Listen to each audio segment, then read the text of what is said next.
ত্রয়োদশ জাতীয় সংসদ নির্বাচনে নবনির্বাচিত ২৯৭ সংসদ সদস্যদের গেজেট প্রকাশ করেছে নির্বাচন কমিশন।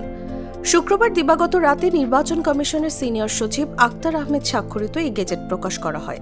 বৃহস্পতিবার ত্রয়োদশ জাতীয় সংসদ নির্বাচন ও গণভোট অনুষ্ঠিত হয়।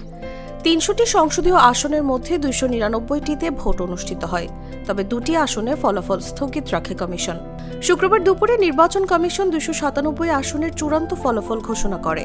এবার আনুষ্ঠানিকতা শেষে ২৯৭ আসনের গেজেট ঘোষণা করল ইসি। এদিকে ত্রয়োদশ জাতীয় সংসদ নির্বাচনের সঙ্গে অনুষ্ঠিত গণভোটেরও গেজেট প্রকাশ করেছে ইসি।